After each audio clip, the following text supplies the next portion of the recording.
Welcome to As the Story Grows. I'm Brad Patton. Today we have our June recap podcast, which means y'all hear clips from interviews with Jakob of Hiroshima, Rikard from Evergrey, Yegor from Fires in the Distance, Travis from Piebald, Danny from Drop Dead Gorgeous, Dimitri and JC from Lost in Kyiv, Ryan from There Were Wires, Nicole from Amberian Dawn, Lynsey and Matt from Exploring Birdsong, and Mirza from Siamese. I didn't have anything from my Vans Warped Tour recap, but if you want to listen to that whole episode, it is in the podcast archives, so check that out if you haven't yet. Thanks so much for listening to this episode of As the Story Grows. If you're brand new to the podcast, welcome. You can find links in our show notes or at asthestorygrows.com for our mailing list, our Discord server, and our Patreon page, where $1 a month gets you early access to every episode. Enjoy today's recap of every podcast that aired in the month of June.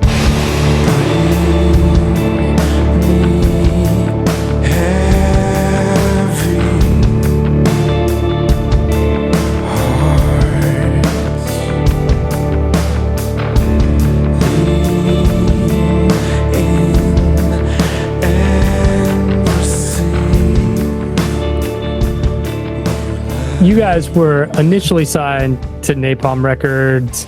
I'm curious how you ended up signing with the label, and then I wonder if it was kind of a struggle to find an audience. I mean, outside of you guys and like God is an Astronaut, they're not really known for that genre of music.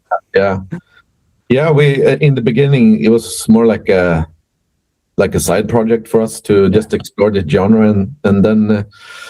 We had like a space where we could record, and my brother, who's the drummer and the other band member in the current band constellation, he started to get interested in the recording part. So he recorded and mixed and mastered the first album with almost no experience. Yeah. At all, and then we just put it out online, and it was like, oh, we released an album. Nobody listened to it or anything. And then we brought in some more members, and we were like a quarter for the first time, and felt like, okay, now we're a real band.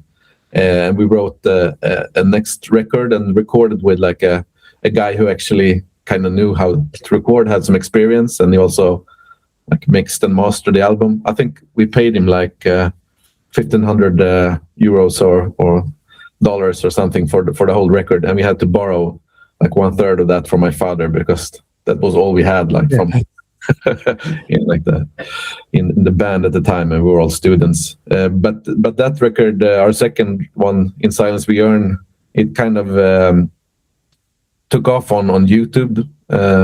Was this YouTube page for post-rock called where post-rock dwells, that uploaded it and started to get hits, and it got like 1 million views and 2 million views. So that's when things started, people started to take notice of us, I think, with that record. And around that record we did our first shows also, just around Sweden, very small shows. 20 people show up, or 7 people or 5 people or whatever. But because of the YouTube video, we got contacted by Napalm, and they wanted to release it on vinyl because it had only been available digitally and on CD through an American label called Fluttery, like a smaller post-rock label. And I think they printed like 600 copies or something, but they sold out very quickly. So then they asked if they could sign us, and I didn't know Napalm Records at all. I went to their website, and I like scrolled through the artists and was like, okay, I know 2 of these 50 bands because it's not really my cup of tea when it comes to music. But we were like, okay, this seems to be like a big deal in the metal world, this label. And they had signed God is an Astronaut like a year before, so it felt like, okay, they're trying to branch out a bit here. So of course we said yes, and we released a couple of albums with them after that. Yeah, I'm sure the first time they like share a video of yours, fans are like, "The hell is this?" Right? Yeah, definitely. It was like I think the first like music videos, and there was like comments like, "Oh, why are there so many dislikes on this video?" and stuff like that. But I think it also caught on to in like the melodic parts for some people that are into the napalm like genres of music. They enjoyed it too.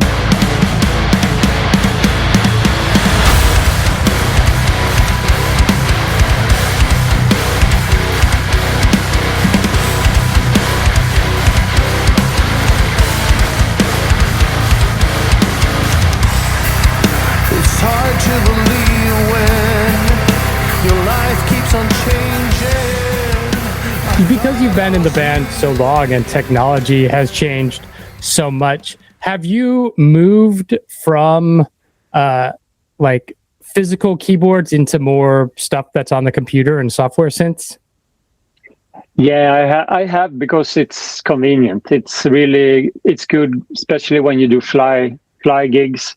Yeah, it's really convenient. I mean, you can rent like a MIDI keyboard wherever you're playing, and then you can just bring your laptop. So I mean, it's not idyllic, because it seemed to be kind of fucks up, easily. It's better to have the real thing. Yeah. But it's convenient, so I use it. Yeah, I do. I mean, I use the real stuff as well, especially when I record. But it's hard to bring like the old heavy stuff, on the road. Right. And you can have, a whole universe of every sound ever created at your fingertips on the keyboard, and like you're as opposed to 1,000 different. Yeah, exactly. Yeah, it's hard to resist. So yeah.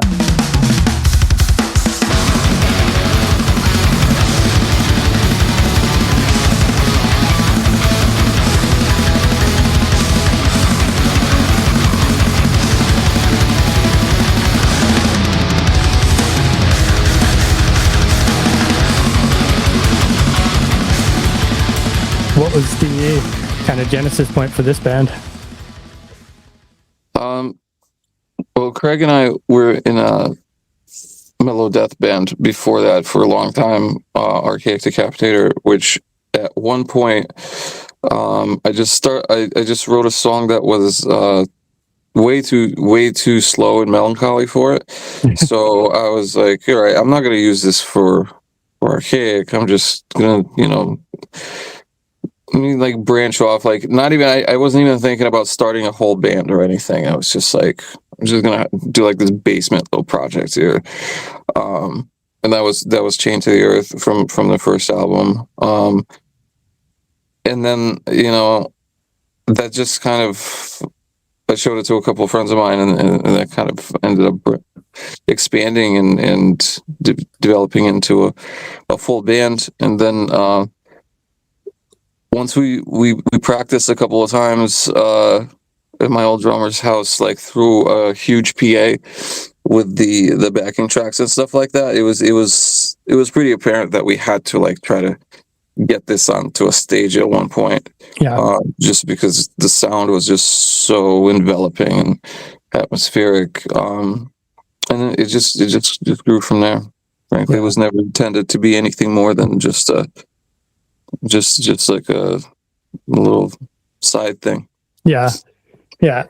I mean, this starts from like one song that doesn't fit what you're already doing, but were there other musical influences as you kind of expand the sound? Because I mean, Fires in the Distance is very, mellow death, but black metal influence and post metal and doom, like.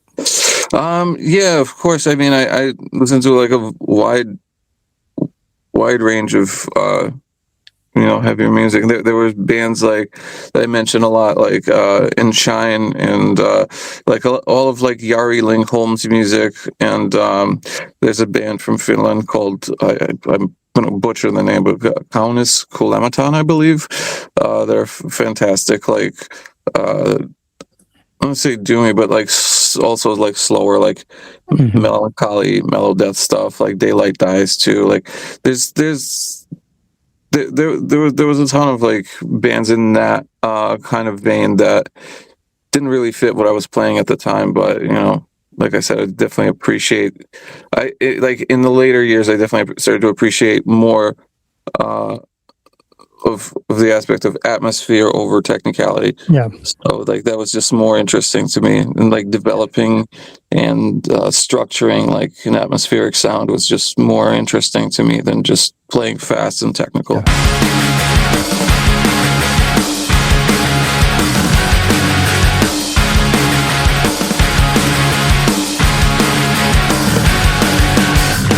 I like imagining where my old friends are.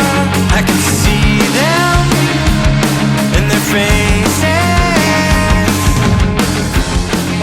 It seems so many bands kind of reunite and ride this nostalgia wave for a little bit, and then at some point there's like you get tired of playing the old songs, and it's like, okay, we have to write some new material to play live. Is that kind of the trajectory? Yeah, you need to add new chapters to the book, right? Yeah.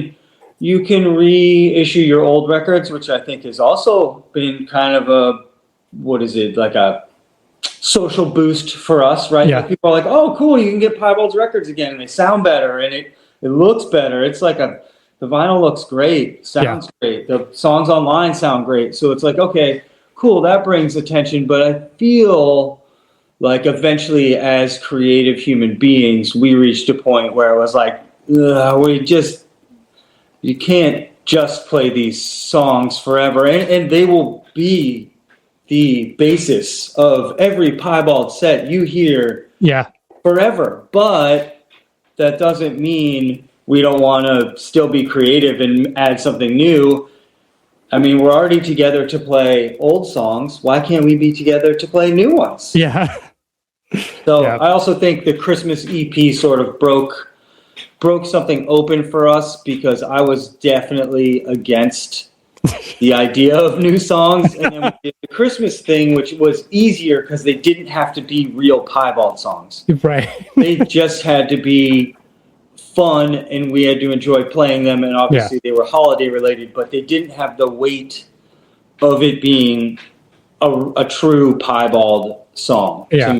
But I think that helped open the gates for us to be like, oh, this is fun. We're enjoying it. Let's try writing a song that doesn't have to do with Santa Claus, let's get back to see what happens if we try writing a couple songs, real songs.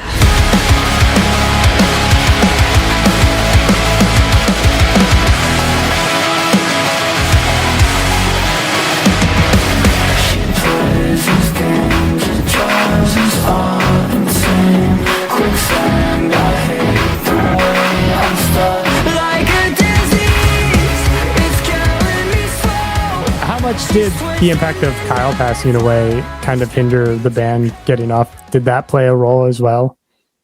It did. I mean, a huge role. I mean, even now, I think early on, it was actually like we were really getting close to reforming right before he passed. Mm-hmm. And so that like set us back. Obviously, we were just like, very upset about it, obviously, and it's like that pushed us back at least a year where we were just like, we don't even want to think about that anymore. Mm-hmm.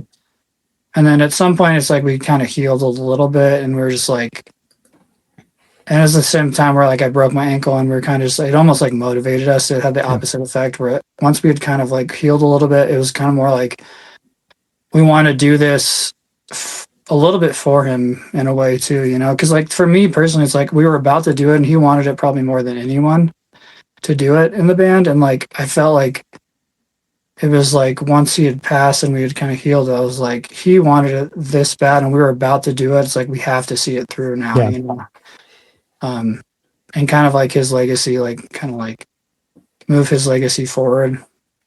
You guys have partnered with Artery Foundation, who rebooted last year. How'd you get connected with the label? I think our manager, Will, he's always been he worked for Artery forever, and so like he was always in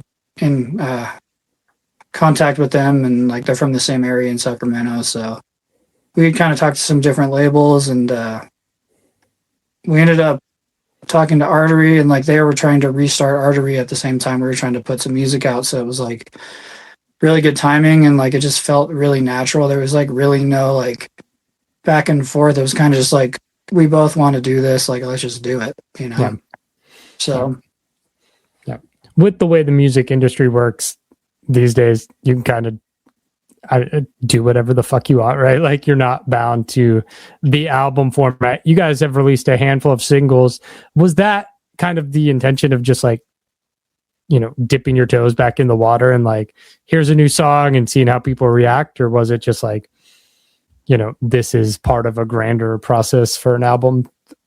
I think it's like a little bit of both. I think, you know, when you release one single, it's always, you have an advantage because you can see what like the feedback is, and take that into account, where it's like not like you made an entire album. Yeah.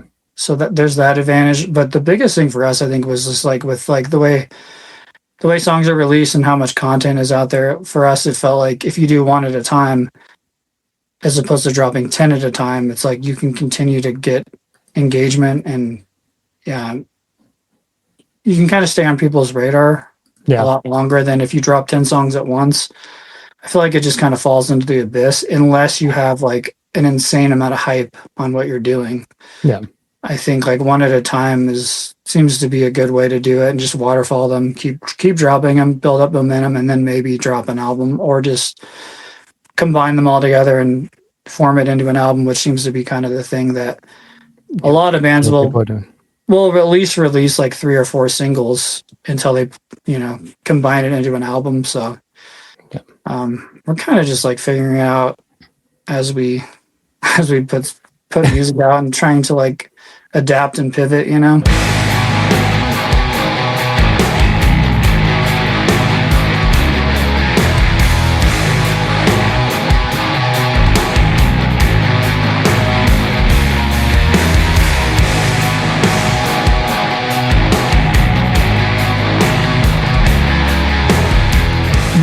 What's kind of the post-rock scene like in France?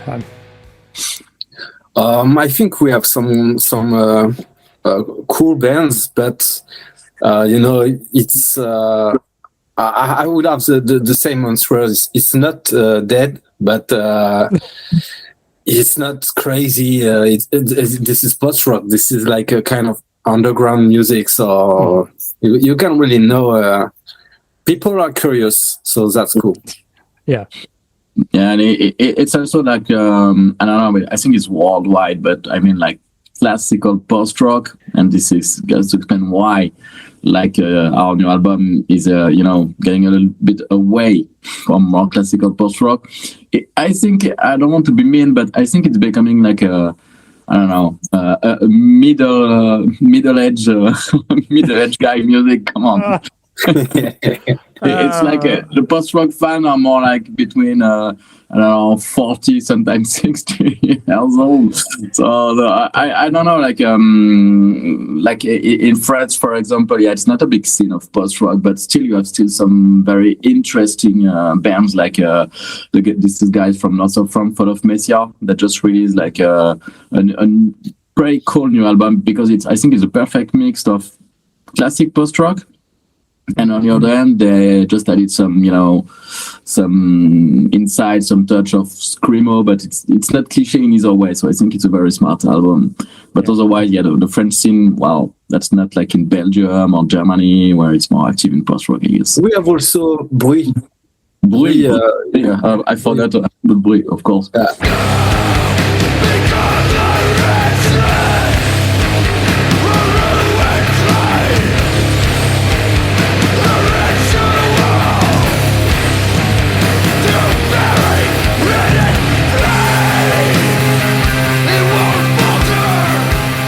What thing kind of gets you into like hardcore and punk rock and underground music? Like when I was in high school, I was I was straight edge, but I didn't know that I was. Like, I didn't know it was a thing. And like, you know, like 7th, 8th, 9th grade, that around that age, like 15, 16, at least at that time, this was like mid 90s, is when like kids were starting to do drugs and stuff. And it was, you're kind of growing up a bit, you know, and like, you're not a kid anymore, you're a teenager. And like, you know, your friend groups start changing a lot, you know, like a lot of around that age, like you might be in a middle school and you go to a high school or whatever, you know. And there was a lot of change at that time that just like, I think just like freaked me out. And I had, it's a hard time, like when you're transitioning from being a kid and your life is sort of one thing. And then it's an age where you're like, all right, well now we're chasing girls around and we're like trying to buy bags of weed in a parking lot or whatever. And like my friendships used to be like really exciting and fun and creative. And we would go like make stuff and we would do things. And then I kind of watched like a lot of my friends and a lot of people in high school just sort of like, we just got to get weed and chase girls, you know, so like that's like everything else kind of disappears. Right. And I just like it was so fucking depressing for me to like be sitting around a fire, you know, a bunch of people drinking out of red cups and shit. And I'm just like, this is boring, you know, like I was just fucking bored. Yeah.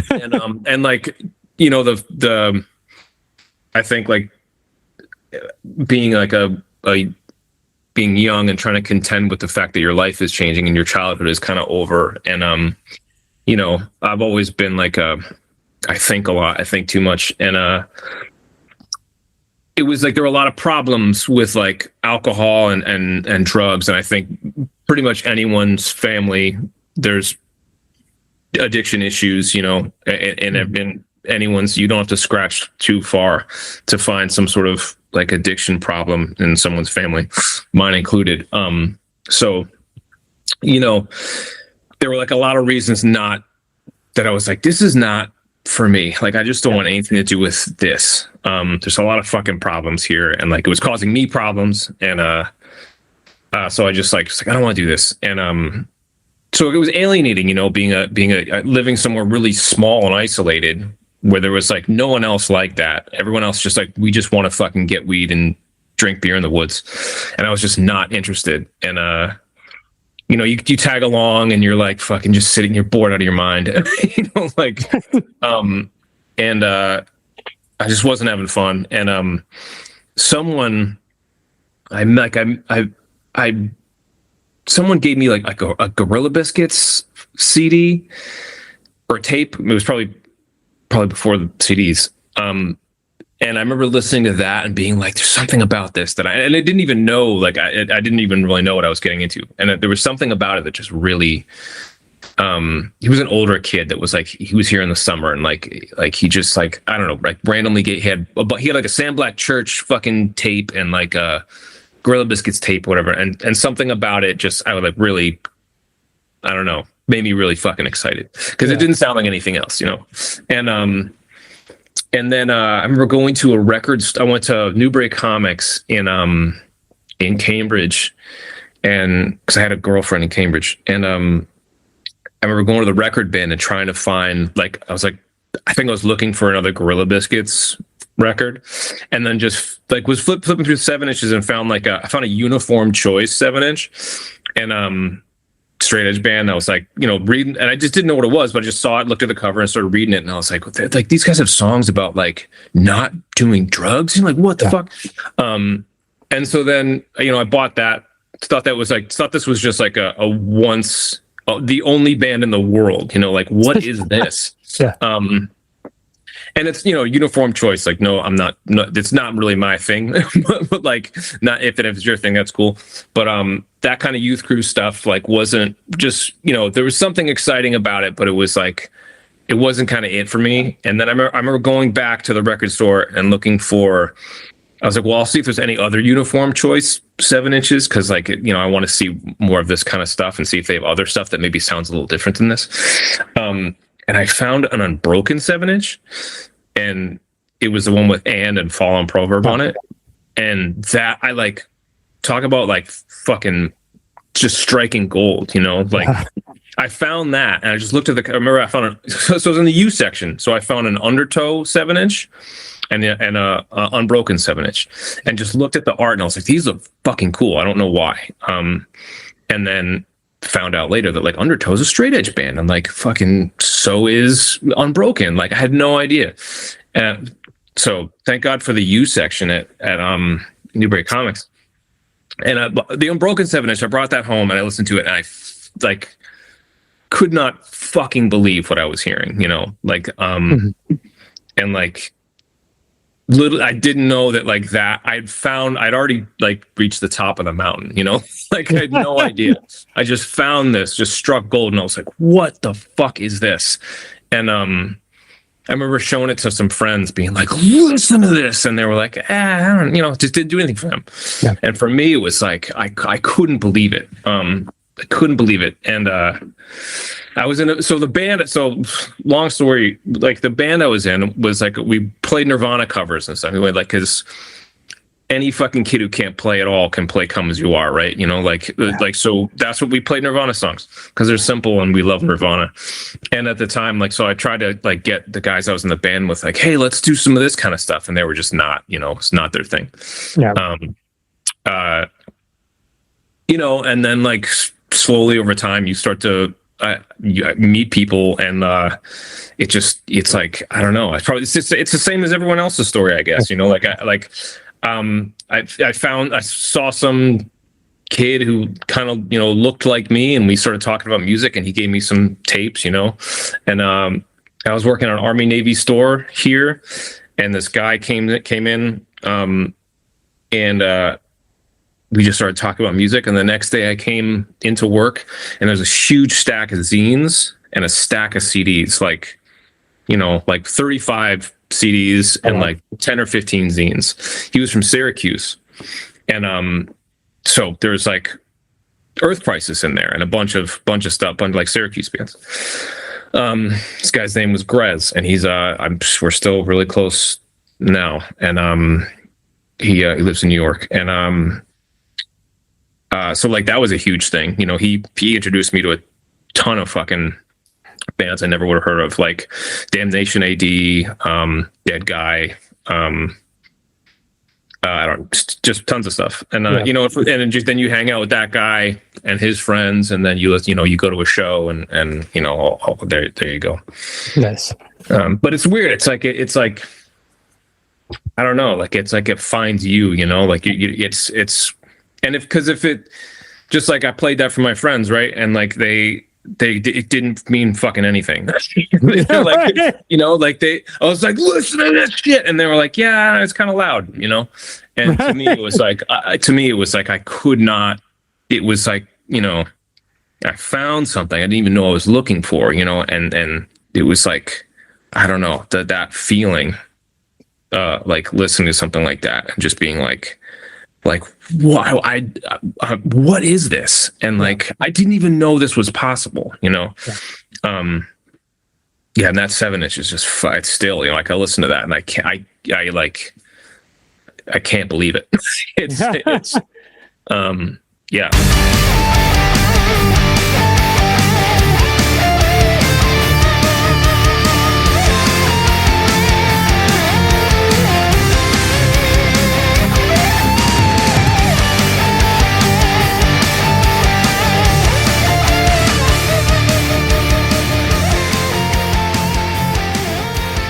How'd you end up as the new frontwoman for this band? Well, so I was actually singing in a progressive metal band before, but we were kind of on, I wouldn't say a break, but we were doing a couple of gigs, but we weren't really, you know, completely on it. And Tuomas sends me a message on Facebook where, because I've done quite a few vocal covers and piano covers on social media. And he was just like, would you be interested in doing a cover of Amberian Dawn? 1 or 2 would be good. So I thought to myself, you know, I had this like idea in the back of my mind, like, is he searching for a new lead vocalist? But I thought, probably not, you know? Yeah. but I was like, because I used to listen to Amberian Dawn as well in the past, so I thought, sure, let's do this. So I took my time and set up the project to record my vocals, but I wasn't really stressed about it or anything. Like I was just doing another cover. And then he emails me again and just asked me, so we're actually looking for a new lead vocalist and we think you would be great. Are you interested? It made me speed up the process of sending him this cover. I was really not expecting anything, of course. Yeah.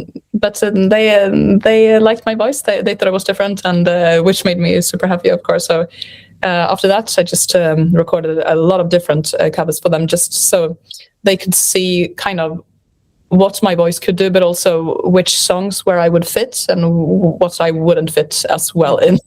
So one thing led to another, and then we recorded the albums.